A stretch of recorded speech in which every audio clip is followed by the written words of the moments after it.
પાણીથી તરબોળ આ વડોદરા શહેર છે। ફરી એક વખત શહેરના અનેક વિસ્તાર તળાવ બની ગયા અને મગર રસ્તા પર તરતા આવે એવી સ્થિતિનું નિર્માણ થઈ ગયું। શહેરના વાઘોડિયા, સુભાનપુરા, રાવપુરા, દાંડિયા બજાર, ઝાંસીની રાણી વિસ્તારમાં વરસાદના પાણીએ હાહાકાર મચાવ્યો। દ્રશ્યો જોઈને જ અંદાજો લગાવી શકાય છે કે શહેરીજનોની હાલત કેવી થઈ હશે।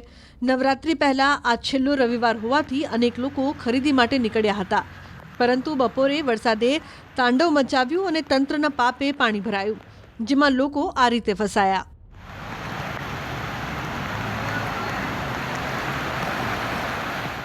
રાવપુરાના દ્રશ્યો જુઓ। બજારમાં ક્યાંક ઘૂંટણ સુધી તો ક્યાંક કમર સુધી પાણી ભરાઈ ગયું છે।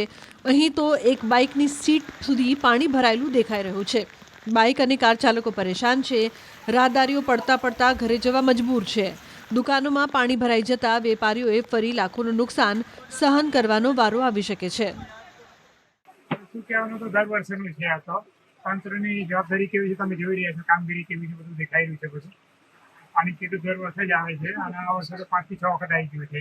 કેટલું પાણી કેટલું હાથે કેટલું આવી જાય? પાણી તો સમજો ને આ કાઉન્ટર તમને દેખી જ આટલું આવી જાય છે और ભાગ છે ને એ લેવલે આવે છે। કેટલું નુકસાન કેટલું થાય તમને? નુકસાન તો 3 વર્ષે તમારે 3-4 લાખનું તો થાય છે। વડોદરામાં ફરી પૂરનું જોખમ સર્જાયું। અચાનક જ બપોરે વાદળ ફાટ્યું હોય એમ વરસાદ તૂટી પડ્યો। વાઘોડિયા તથા આસપાસના વિસ્તારને આક્રમક રીતે ઘમરોડી નાખ્યા। માત્ર 2 કલાક જેટલા સમયગાળામાં જ વડોદરાના પૂર્વ વિસ્તારમાં 5-5 ઇંચ વરસાદ વરસી ગયાનું અનુમાન છે। શહેરના અન્ય વિસ્તારોમાં પણ મેઘરાજાએ બગડાટી બોલાવી। સુભાનપુરા વિસ્તારમાં વરસાદી પાણી ભરાતા લોકોએ હાલાકી વેઠવાનો વારો આવ્યો। જોરદાર વરસાદથી ખતરનાક સ્થિતિ સર્જાઈ। વડોદરા શહેરની વાત કરીએ તો 1 મહિના બાદ ફરી એક વખત પૂરની પરિસ્થિતિનું નિર્માણ થયું હોય તે પ્રકારના દ્રશ્યો જે છે તે વડોદરા શહેરમાં જોવા મળી રહ્યા છે। આ દ્રશ્યો તમે જે જોઈ રહ્યા છો તે શહેરના રાવપુરા વિસ્તારના દ્રશ્યો છે અને રાવપુરા વિસ્તારમાં જળબંબાકારની સ્થિતિ સર્જાઈ હોય તે પ્રકારની પરિસ્થિતિનું નિર્માણ થયું છે। ઉલ્લેખનીય બાબત છે કે આપણે અગાઉ દર્શકોને કીધું પ્રમાણે કે જે પૂરની પરિસ્થિતિ છે એટલે કે કુદરત છે તેને વડોદરા મહાનગરપાલિકાને 1 મહિનાનો સમય આપ્યો હતો, પરંતુ 1 મહિનાનો સમય વીતી ગયો। વડોદરા મહાનગરપાલિકાએ પોતાની ઊંઘ ન ઉડાડી અને એનું જે પરિણામ જે છે તે ન્યૂઝ 18 ગુજરાતીના દર્શકો જે છે પોતાની ટીવી સ્ક્રીન પર જોઈ રહ્યા છે। રાવપુરા વિસ્તાર આ મુખ્ય બજાર કહેવામાં આવે છે અને મુખ્ય બજારના વેપારીઓ છેલ્લા ઘણા વર્ષોથી આ જ પ્રકારની પરિસ્થિતિ છે તેનો સામનો કરતા હોય છે। વેપારીઓની અનેક વખત રજૂઆત થઈ, પરંતુ વડોદરા મહાનગરપાલિકાની ઊંઘ જે છે તે ઉડવા તૈયાર નથી અને એના જ કારણે વેપારીઓએ લાખો કરોડો રૂપિયાનું નુકસાન જે છે તે વેઠવાનો વારો આવતો હોય છે। જોઈ શકાય છે દુકાનો ટપોટપ દુકાનો બંધ કરીને જે વેપારીઓ છે તેઓ પોતપોતાના ઘરે પહોંચી ગયા છે અને દુકાનની અંદર રહેલો જે માલ સામાન છે તે સહી સલામત ખસેડી દેવામાં આવ્યો છે। ઉલ્લેખનીય બાબત છે કે આ તે રાવપુરા વિસ્તારની વાત, પરંતુ શહેરના મોટા ભાગના વિસ્તાર જે છે તે જળબંબાકારની સ્થિતિ છે તેનું નિર્માણ થયું છે અને નીચાણવાળા વિસ્તારના જે લોકો છે તેમની મુશ્કેલીમાં ચોક્કસથી વધારો થયો છે, કારણ કે છેલ્લા 1.5-2 કલાકથી વરસાદ જે છે તે અવિરત વરસી રહ્યો છે અને અવિરત વરસાદ વરસી રહ્યો છે એના કારણે જે પૂરની પરિસ્થિતિ છે તેનું નિર્માણ જે છે તે ફરી એક વખત વડોદરા શહેરમાં થયું છે। જો આ જ રીતે વરસાદ જે છે તે વરસતો રહેશે તો ગયે વખતે જે પૂર આવ્યું હતું એ જ પૂરની પરિસ્થિતિનો સામનો જે છે કે વડોદરા વાસીઓ કરવો પડે તો નવાઈ નહીં, કારણ કે પ્રી મોન્સૂન કામગીરી જો થઈ હોત તો આ પરિસ્થિતિ ન થઈ હોત।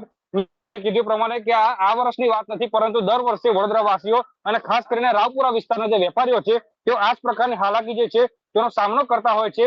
એટલે આજે વરસાદ જે છે તે વડોદરા વાસીઓ માટે અત્યારે આફતનો વરસાદ સાબિત થતો હોય તેમ લાગી રહ્યું છે। અલકાપુરી ગરનાળું થોડી વાર પહેલા જ બંધ કરવામાં આવ્યું છે।